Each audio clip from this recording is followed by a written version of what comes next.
Ladies and gentlemen, and valued industry stakeholders, as we kick off our last session with the organizers of this incredible event, I'd like to take this opportunity to highlight to you the significance of collaboration within the context of this event in particular.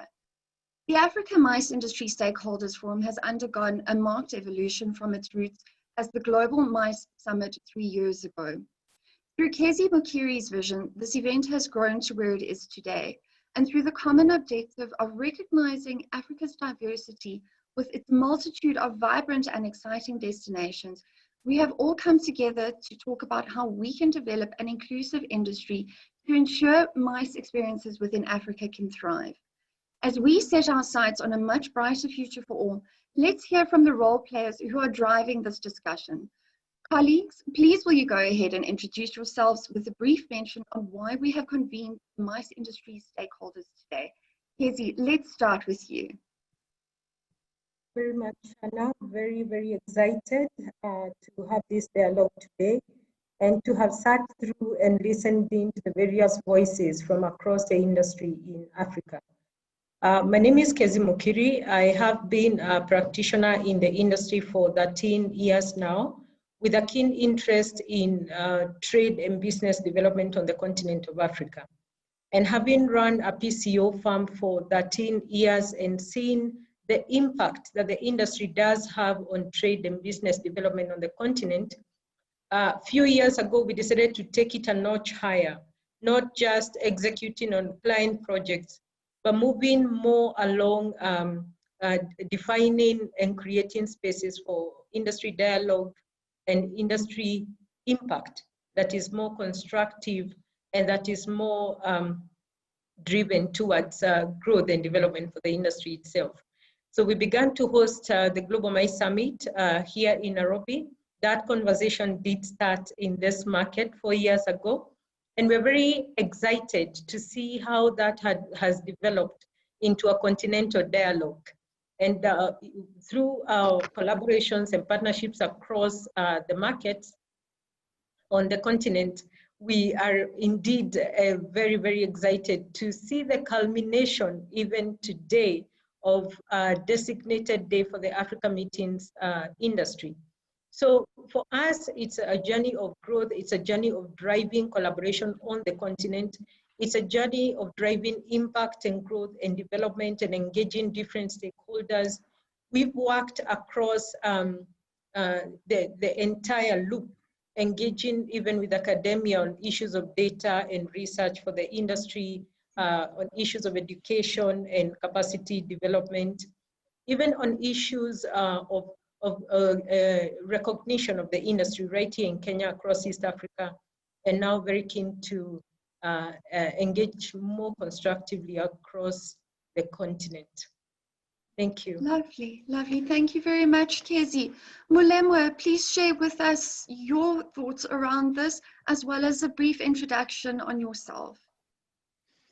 Good morning, good afternoon to the audience that we've managed to maintain, and thank you very much for keeping with us. I am really happy that we are at the end of this and there's been no glitch. So my name is Mlamwa Mongwa. I am a certified meetings professional. I have been an industry advocate now for the last 5 years. I joined the coalition, which is the Meetings Mean Business coalition, about 3 years ago. I met Kezi last year at the Global Mice Summit in Nairobi, and I met Shana at Meetings Africa earlier. I haven't met Obina yet, but I think for me, this is a personal journey that has culminated into something so significant for Africa, because I know that most of the countries, like my own country, Zambia, we've been struggling as an industry to get in the rooms of conversation where recovery is being discussed. Because pre-COVID, our meetings industry, yes, we were delivering, yes, we were working, but we were not We did not have the formal structures of association like you have in South Africa, and I know Kenya has, Rwanda has.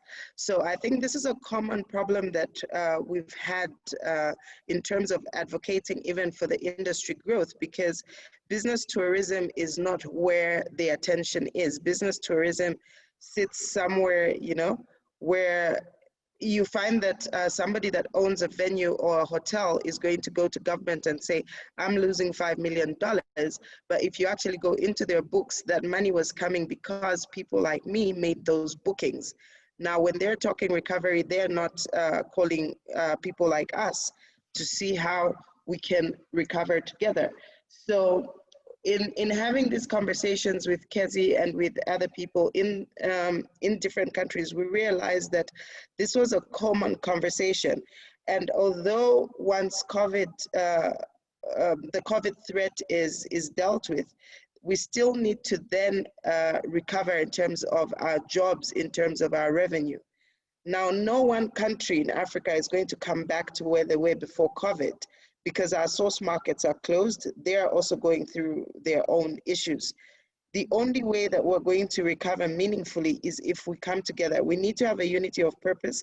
We've been working as competitors, but we have the one thing that we've never leveraged, and that's our people. And for me, this particular event gives us a foot in the door, because now we've got a conversation, now we've got a team, now we've got the industry leaders that were on the panel that are able to show, because before today, very few people knew that there was actually research that was being done. So now Londi and Professor Nelly have given us ammunition. If we look at the panelists that we had, me, Kezi, and Obina could have very easily come up and sat on that panel as industry. We've all got more than 10 years industry experience, but we didn't do that. We got regional bodies that will have the voice of the industry from their different perspectives, because pre-COVID, the value of our industry went unnoticed. Because of COVID, we're now front and center. We're having conversations because the ecosystem, not just my business, but my suppliers, the people that I work with, everybody is suffering. So we are now sitting at a point where we're able to have a conversation. But beyond that, what is it that we're going to be able to do in terms of coming together to network as professionals? Because I normally have to travel to America, to Europe, to go for my continuous professional development. But now Sakya has told me we can now align my certifications. I am able to, be able to network. When we have next year's Africa My Summit, we will be able to come together as industry professionals and celebrate. And the last thing that I was going to raise is, I don't know how many of you struggle, but my family still doesn't know what I do, because they take it, the events industry is not a very serious business. But I think with, we have an opportunity to actually attract new talent, to attract the best talent. So it's not just I'm going to be an engineer or a doctor or a lawyer. Now people are able to, because what we do is strategy. What we do is we actually get everybody into the room. We get governments to have conversations, and nobody sees us like they didn't see us today. So I speak too much, I'm sorry. I will. Thank you very much for those thoughts, Mulemo, and it's a fantastic thrust and a drive that we've got, especially from a collaboration perspective. Obina, please will you share an introduction with on yourself, as well as give your vision for the future of Africa's MICE events? First, I would like to thank you very much for the opportunity, and also point out the fact that Mulemo and Kezi has done great justice to the topic already. Looking at my background, my name is Obina Wachia. I'm Nigerian. Been in the event space for quite some time now. I was just one of those kids who saw the Carnival Calabash come into the city, and I just ran from there. So way back from the early days of the Donald Duke administration in Cross River State, I followed the programs and I kind of got into the event space from there. Since then, I've been working both in Africa and Europe. I do lots of incentives and corporate events. Also kind of freelance and do consultancy for different brands and associations across both continents as well. And today, what we are really doing here is a call that I think has been overdue. And that's the reason why once the opportunity came where someone said, okay, you need to meet someone else who is doing this, nobody had to think twice about it, because we could all feel the need, and we believed that it was better to get into the center of the conversation instead of just sitting on the fence and complaining.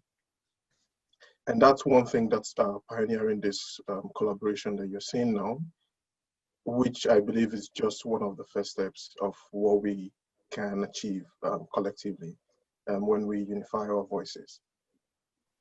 Then if you've asked me to look or make some comments into what I believe will be the future, and what I think most of them have already, we've had different speakers. We've had Monema, Kezi, Esmail, Tess, and the rest of them, pointing, mention them at different points. So I'd like to keep the rest of them very brief. I would like to start with the growth in research and data availability. These things are strongly needed for these convention bureaus to act as brokers of innovation. And that's the only way that they can make economic cases for policymakers, which we've all agreed on. And I see that being one of the seed, or that we will most likely grow in the next few years within the African space, because now having these conversations, everybody sees the need, why these things are relevant, and it's not rocket science, if I have to borrow that phrase, that we all see that all economies, like South Africa has been leading with this case. They need to go out there and say, these are the numbers, and this is why you should invest here. So I see that happening a lot. The second thing will be the cross-destination collaborations, which we are already pioneering with this kind of events.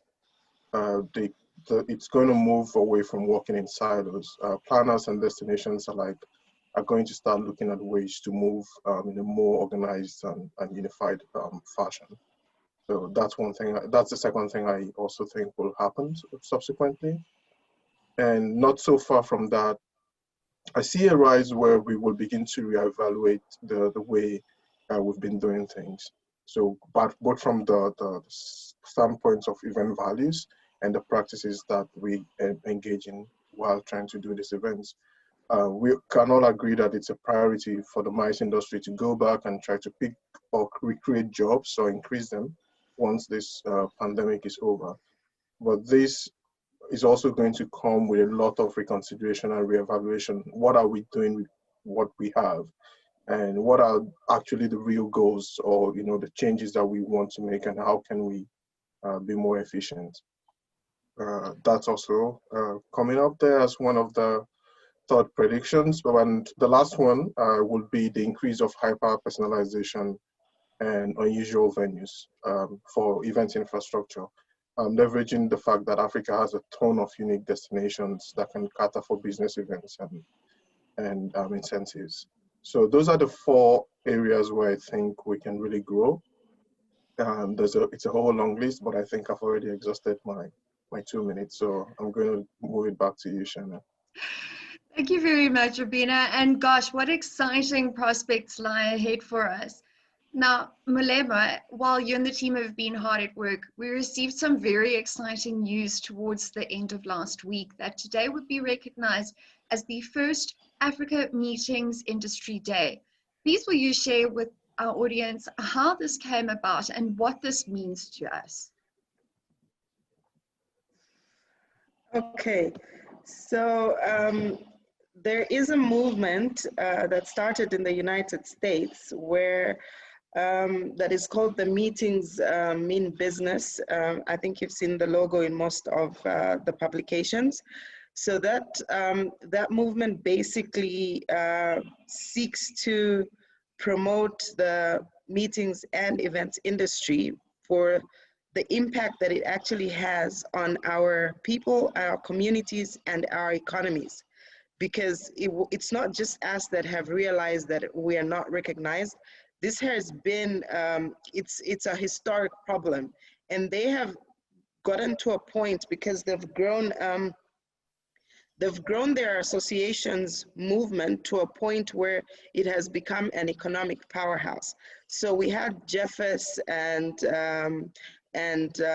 Ika on the call earlier, who were basically talking about the associations movement.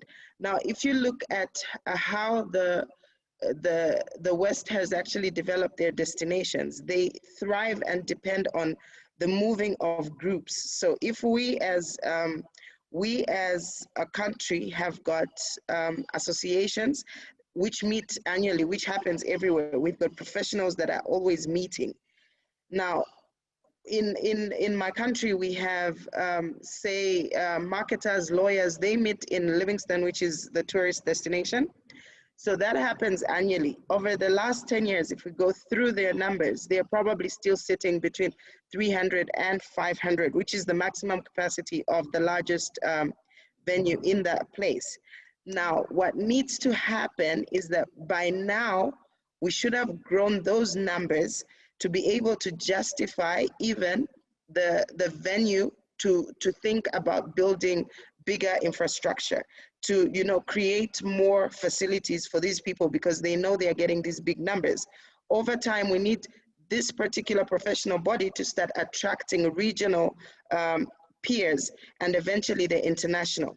Now, we don't have that strong foundation, which is the associations movement within Africa. And that for me is the bigger problem than us, the professionals. So the significance of having African Meetings Industry Day designated is that now we're going to be able to start cultivating. Right now, whilst our governments and our destination marketing organizations are looking to promote domestic tourism because they're not getting international numbers, now is the time that the associations as well need to start looking at their numbers. So having said that, for us, as organizers of this event, for us, this gives us a job because we are coming back. This is not a one-off. We're now officially flagging off Africa Meetings Industry Day, and we're coming to Nairobi next year with masks and all. If we have to wear hazmats, we will be in Nairobi. And 2022, we will be in Zambia. So we are moving this one event. We are moving this one event for the next 12 months. We're going to be moving traffic into Nairobi, and then we're going to 2022. We will not come to Prague or Bina, but we will come to Nigeria eventually. So you see, this is how we're going to leverage this particular day. And if we look at the number of associations, professional bodies that are available on the continent, we can very easily hit 3,000, 5,000 people events. What that is going to do is that it's going to create demand. Right now, Zambia will be hosting the 2022 Heads of State Summit. We have infrastructure that is coming up targeted for that event. We need to start planning for the meetings that are going to be used beyond that. South Africa is one good example of how you put up infrastructure from 2010 for the football. How has that return come? You know, because we haven't had that unity of purpose to actually look at the infrastructure that is sitting in South Africa as African infrastructure. So we need to come together and be able to move the numbers across Africa, because the world is not coming to us anytime soon. And before I stop talking, this is now going to be an appeal for the insurance industry, which is not a part of this conversation, but they're going to be the game changers in how soon we get to move. So if they're able to develop products, because the leisure tourism is coming back very quickly. As soon as people open, I am ready to get on a plane right now to go somewhere. But as an employee of somebody, my employers will be very reluctant because of the liability that comes with me traveling to represent an employer. So if the international business travel is going to resume, the African insurance industry has to wake up to this new opportunity that has availed itself because of COVID. Fantastic. Look, folks, I'm sure that we can all agree that this marks the dawn of a new era for Africa's MICE industry and beautifully supports the objectives and outcomes of what we are striving to achieve. As we've seen, this event has also been an ongoing evolution. From this perspective, Kezzy, perhaps you'd like to share with the audience what the future holds for Africa's MICE Industry Stakeholders Forum.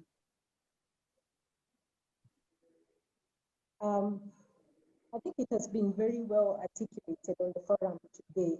Just hearing the different voices, there is a yearning across the continent for more, a yearning for growth, a yearning for, I think, a collective thinking on how we industry practitioners view the impact of the work that we do. We all know that our industry cuts across all sectors.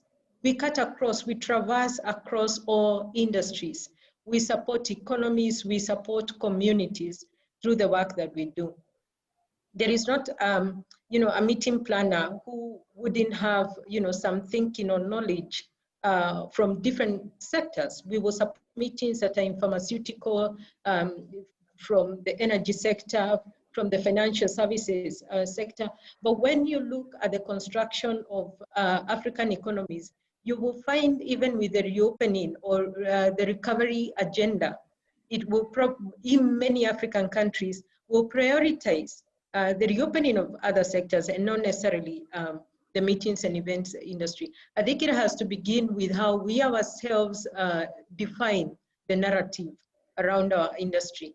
It has got to be a challenge to all of us to begin to be more cohesive, and that point was really well brought out in the last panel. Some more cohesion, and it needs to be association-led, driving cohesion in the industry around how we define the work that we do, and even how we value our input into our economies. And I think for the industry and what this specific platform gives to us, the Africa MICE Summit, it is a platform that enables us to articulate the impact of the industry. Because I think without numbers, and we all know policymakers will not necessarily drive policy where we don't have numbers. And it is telling, and it is a challenge to us that we need to start checking our numbers. We've often, as meeting planners, say that we have got significant impact on our markets, but where are the numbers? Where are the numbers? And that is why we are driving real hard the conversation around research, data collection, data management, and then the conversation around articulation of what we actually do. The point about capacity development, about certifications, that has been well articulated. And I think if Africa is going to be competitive, even on the global platforms, then we need to recheck. How do we enhance the skill set? How do we retool, even for post-2020? Are we prepared to handle the challenges that come with hosting large-scale meetings, for example? Even for us to begin bidding for international meetings, how prepared are we? What's the capacity of our people? What's the skill set? Are we really competitive? Beyond the people, it goes to issues of infrastructure. I think, we all are now hosting meetings virtually, and even this meeting today, you see the challenges that we've had to surmount to stay on this call. So we need to think, what does infrastructure mean for Africa when it comes to hosting meetings? What does being competitive mean for us from an infrastructural perspective? So there's a whole lot of dialogue that needs to be had, and that dialogue needs to engage different parties, and hence, the thinking around this stakeholder forum, bringing not just the practitioners, but also the DMCs, the DMOs, but even the policy makers around this industry. So there does need to be that dialogue. So what does the future look like? We all know that COVID has fast-tracked what was going to happen anyway. there was going to be a revolution of this industry. Things were not going to remain the same. What COVID has done is simply brought the future nearer. Tomorrow has come faster than we probably thought it would. And how prepared are we? I think what we will begin to see is definitely even the emergence of new what we would call sublines of career as mushrooming out of this industry. And we now need to be more deliberate. And I think this is a challenge to academia.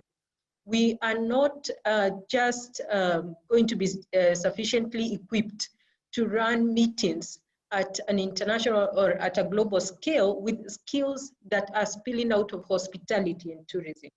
We need courses that are properly structured. We'll probably have meetings professionals who are simply in meetings technologies, and we've seen that emerging on the continent. We'll probably have lines of career options like research specifically for MICE, like what we see with Londi and niche partners. So there is opportunity for emergence of new sublines. And my challenge to the industry is think beyond the normal. I think the normal is gone. We're talking about a new normal.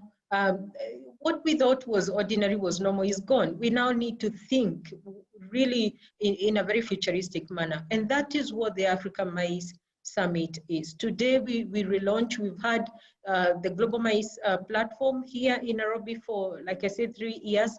But even with the naming of the event, we maintained a continental outlook in the dialogues at the Global MICE Summit. And today we relaunch the event as the Africa MICE Summit. We began to host the Africa MICE Awards last year, had a great turnout right here in Nairobi, bringing the continent together, recognizing efforts, particularly around the issues of sustainability and green innovations, around technology and the people factor, which Mulemo has articulated very well. So we begin a countdown, 365-day countdown to the Africa MICE Summit. We're very excited about that. And the Africa MICE Awards as well, whose nomination portal opens in April of 2021. And we want to challenge this industry on the continent to get up on its feet. Get up on its feet and show the might of the industry, because indeed there is might. We've seen through the planning of this event, the intellectual capacity on the continent in this industry. We've seen firsthand, as organizers of this forum, we have seen the level of innovation on the industry. And what we are doing is collating all that and just getting us energized to move forward. My last challenge to the continent is, let us begin to support local content. I often say that the height of maturity for any PCO or for any meeting planner is when you begin to develop concepts that have got an impact orientation. So let us begin to support the development of local events, I mean African events, and not just rely on competing for the pie, because we now see limitations around international travel. But we can develop content that supports this continent and provides platforms for articulation of African issues. Thank you, Shana. Thank you very much, Kezi. And I think I speak for us all when I say that we are really inspired. Thank you for that strong call to action. Thank you to the organizers for allowing me to be part of this journey. And thank you to all of you, our wonderful attendees, for a most invigorating discussion during the course of the day. The future of Africa's MICE industry lies in our collective hands, and we hope to keep collaborating to grow the industry to where we all know it can be. As we look towards strengthening our partnership and network, we are now concluding today's event and wish you all the best in your endeavors. We hope to be in touch with you, with each and every one of you, and continue building momentum towards Africa's MICE Summit. Take care.